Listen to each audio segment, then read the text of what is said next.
I didn't ruin my life by making the wrong choice. I ruined it by always making the right one. That's the lie I lived with for years, that choosing what was needed, what was reasonable, what made sense to everyone else, was somehow noble enough to replace what I wanted. I told myself that one day, when things calmed down, when responsibilities eased, when people didn't rely on me so much, I would finally come back to myself. That day never came. Because every time it approached, someone needed me to stay exactly where I was. I learned early that being needed was a form of safety. When people rely on you, they don't question your presence. They don't ask uncomfortable things. They don't leave easily. Need creates gravity, and I learned how to stand still inside it. I became dependable, predictable, useful, and slowly, invisibly, replaceable. At first, I didn't notice the cost. Being needed feels meaningful when you're young. It gives shape to your days. It tells you who you are. I built my identity around that role so thoroughly that I stopped asking whether it fit me. I assumed it did, because it worked. Whenever a choice appeared, I filtered it through the same question: who will this affect if I leave? Rarely did I ask the opposite: what happens to me if I stay? Staying was always easier to justify. There was always a reason. A deadline. A promise. A fragile situation that couldn't survive my absence. And I told myself that choosing myself could wait, that it would be selfish to disrupt something that depended on me. So I postponed myself. I postponed dreams that felt impractical. I postponed questions that led nowhere comfortable. I postponed the quiet discomfort that whispered I was living someone else's version of my life. Years passed that way. On the outside, my life looked solid. Stable. Necessary. People trusted me. Relied on me. Thanked me for staying. I was praised for endurance, for sacrifice, for being the one who didn't walk away. Inside, something else was happening. I started feeling like my life belonged to everyone but me. I was present everywhere and absent from myself. My days were full, but they didn't feel chosen. I was constantly reacting, adjusting, accommodating. There was no space left to ask what I actually wanted, and eventually, I stopped knowing the answer. That scared me. But not enough to leave. The first real crack appeared when I realized I had begun to envy people who disappointed others. People who said no without explaining. People who left situations that no longer fit, even when it hurt someone else. I told myself they were reckless. What I really meant was free. That realization made me deeply uncomfortable. I started noticing how often I felt resentment, not loud, not dramatic, quiet and heavy. Resentment toward situations I had agreed to. Toward people who expected me to stay. Toward myself, most of all, for teaching them to expect it. There is a particular kind of despair that comes from knowing you are valued for the parts of yourself that are killing you. No one wanted me gone. Everyone wanted me there. And I didn't know how to explain that staying was slowly erasing me. I told myself this was just a phase. That exhaustion made everything feel heavier. That once things stabilized, I would feel like myself again. But stability came, and I felt worse. Because stability confirmed what I was afraid to admit: this wasn't temporary. This was my life now. A life structured around usefulness, not truth. The moment that finally unsettled me wasn't dramatic. Someone asked me, casually, if you could do anything else, would you? The question landed harder than it should have. I opened my mouth to answer, and felt panic rise. Because the honest answer terrified me. Yes. And saying yes would have meant admitting that everything I had built was a compromise I no longer knew how to live with. I laughed it off. Changed the subject. Did what I always did. But the question stayed. That night, lying awake, I realized something I couldn't escape anymore. I wasn't staying because I wanted to. I was staying because leaving would disappoint people who depended on my absence never happening. And I had confused that dependence with meaning. That was the moment my internal breakdown began. Not with chaos. Not with tears. With the quiet understanding that I had abandoned myself politely, responsibly, and with full cooperation, and that no one was coming to stop me. I didn't know yet what I would do. But I knew, with terrifying clarity, that if I stayed where I was needed much longer, there would be nothing left of who I was. Once that realization took hold, being needed stopped feeling like purpose. It started to feel like a sentence. Nothing around me changed immediately. The same people called. The same responsibilities waited. The same expectations rested on my shoulders. But inside, something had shifted, and I could no longer unsee it. Every request now came with an echo. They need you. You can't leave now. This isn't the right moment. Those phrases had guided my life for years. They sounded responsible, ethical, mature. But suddenly I heard what was missing from them. There was no room for me. I began to notice how quickly my body reacted when someone assumed my availability. A tightening in my chest. A subtle irritation I immediately swallowed. A tiredness that had nothing to do with effort and everything to do with resignation. I wasn't exhausted because I was doing too much. I was exhausted because I was never allowed to stop being necessary. The moral dilemma sharpened every day. If I stayed, people would be supported. Situations would remain stable. The structures I helped hold together wouldn't collapse. I would continue to be trusted, appreciated, relied upon. If I left, or even stepped back, things would change. Someone would struggle. Something might fail. I would be seen as the one who abandoned responsibility. I had spent so long being the reliable one that the idea of being the disruptor felt almost immoral. That fear kept me frozen. I told myself I didn't want to hurt anyone. That staying was the kinder option. That sacrifice was part of adulthood. But late at night, when no one needed me, the truth surfaced. I wasn't choosing kindness. I was choosing avoidance. Avoidance of guilt. Avoidance of judgment. Avoidance of the terrifying possibility that my life was mine to ruin or save. I tried to imagine leaving. Not dramatically. Not selfishly. Just honestly stepping out of roles that no longer fit. Even that image filled me with dread.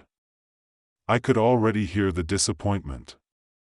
The confusion.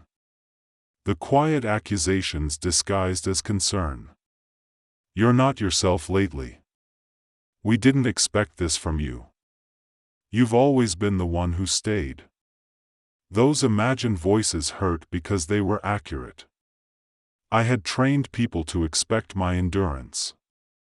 I had never trained myself to expect freedom. The internal breakdown intensified quietly. I began to feel trapped in conversations, counting the minutes until they ended. I felt resentment rise when people thanked me for sacrifices I never explicitly agreed to make. I smiled through it, then hated myself for smiling. I began to understand something deeply unsettling. Being needed had become my identity. Without it, I didn't know who I was. That realization terrified me more than any loss. It meant that choosing myself wouldn't just change my life, it would dismantle the very structure I used to define myself. I tried to bargain with the idea of change. Just a little longer. Once this situation resolves. After this phase passes. But phases have a way of renewing themselves when you keep agreeing to them. There was always another reason to stay. Another emergency. Another promise. Another person who couldn't manage without me, or so I believed. One evening, exhausted and restless, I asked myself a question I had avoided for years: what would happen if I wasn't here? The answer shocked me. Things would be harder. Messier. Slower. But they would continue. The world wouldn't end. People would adapt. New structures would form. Someone else would step in, imperfectly, just as I had once done. I realized then that my presence wasn't as irreplaceable as I had believed. That hurt. But it also loosened something. Because if I wasn't indispensable, then staying wasn't a moral obligation. It was a choice. And choices can be reconsidered. That thought scared me more than responsibility ever had. If staying was a choice, then so was leaving. And that meant I had been actively choosing to abandon myself, not out of necessity, but out of fear. Fear of being judged. Fear of being resented. Fear of no longer being needed. I saw clearly how dependence had been mistaken for love. How appreciation had replaced understanding. How gratitude had masked the absence of mutual care. People cared about what I provided. Very few had asked who I was becoming while providing it. That realization didn't make me angry. It made me sad. Sad for how long I had allowed myself to exist only in service. Sad for how little space I had left for my own life. Sad for the version of me that once believed being needed was enough. The pressure built until it became impossible to ignore. I reached a point where every act of staying felt like a betrayal, not dramatic, but cumulative. 1,000 small betrayals stacking quietly, day after day. I knew then that something had to break. Either the life I was holding together, or me. And for the first time, I allowed myself to consider the possibility that choosing myself wouldn't be the selfish act I had feared. It might be the only honest one left. I didn't leave all at once. That's the part people don't understand when they hear this story. They imagine a dramatic exit. A decisive break. A moment where I finally chose myself and walked away without looking back. That's easier to digest. It turns suffering into something cinematic. The truth was slower. Quieter. More painful. I began by doing something that felt almost unforgivable to me at the time. I became unavailable. Not rude. Not cold. Just less present. I stopped answering immediately. I stopped rearranging my life to absorb other people's emergencies. I stopped volunteering for responsibility before it was even asked of me. Each small act felt like rebellion, and each one filled me with guilt. For years, my value had been measured by how quickly I showed up. Now I was delaying. And the world reacted. At first, with confusion. Then concern. Then subtle pressure disguised as care. People asked if I was okay. If something was wrong. If I needed rest. No one asked if I needed space, because space was something I had never taken before. I felt exposed. Without usefulness to hide behind, I didn't know who I was allowed to be. I questioned myself constantly. Was I being selfish? Was I exaggerating my pain? Was this just another excuse to avoid responsibility? The old voice in my head was relentless. You're abandoning people. You're letting others down. You're not the kind of person who leaves. That voice had kept me in place for years. But now there was another voice, quieter, steadier, asking a different question: who are you staying for? And I couldn't answer it honestly anymore. The breaking point came during a moment that should have been routine. Someone assumed, casually, confidently, that I would sacrifice something important to me, as I always had. They didn't ask. They didn't check. They simply planned around my absence from my own life. I felt something inside me snap. Not anger. Not resentment. Clarity. I realized that as long as I kept being the one who stayed, no one would ever learn how to live without me. And as long as I stayed, would never learn how to live as myself. So I said no. Not dramatically. Not cruelly. Just no. The silence that followed was thick. Uncomfortable. Heavy with expectation. I could feel the disappointment forming, the confusion, the recalibration of who I was allowed to be in their eyes. And for the first time, I didn't rush to fix it. That no changed everything. Not instantly. Not cleanly. But irreversibly. Some people pulled away. Not because they hated me, but because they didn't know how to relate to me without access to my sacrifice. Our connection had been built on my availability, and once that disappeared, so did the relationship. That loss hurt more than I expected. I grieved it quietly, resisting the urge to reinterpret it as proof that I was wrong to leave. Not all loss is a mistake. Some loss is information. Other people surprised me. A few adjusted. They learned new boundaries. They met me in different ways. They didn't need me to disappear in order to feel secure. That taught me something I wish I had learned earlier: being needed is not the same as being known. The life I rebuilt after that wasn't impressive. It was smaller. Slower. Less efficient. I had to learn how to make choices without scanning the room for who might be affected. I had to tolerate the discomfort of letting other people struggle without stepping in to rescue them. That was harder than leaving. Because staying had given me a role. Leaving forced me to become a person again. There were days when regret hit hard. Not regret for leaving, but regret for how long I had stayed. For the years I had postponed myself so responsibly that I almost vanished completely.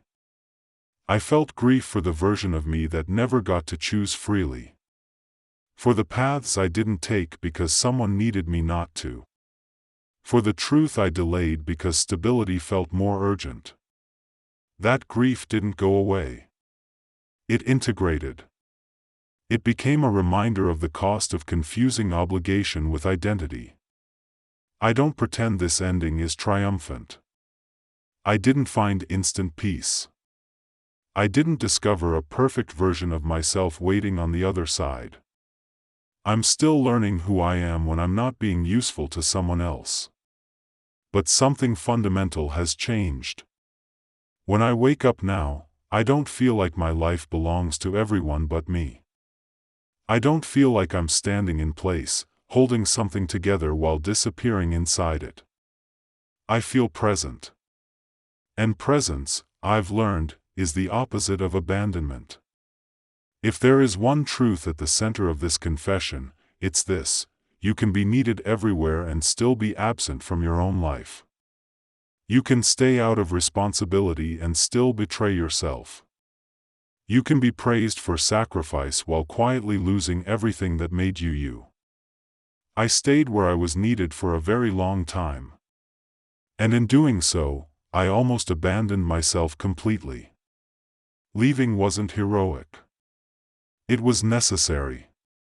Because no one else was going to choose me.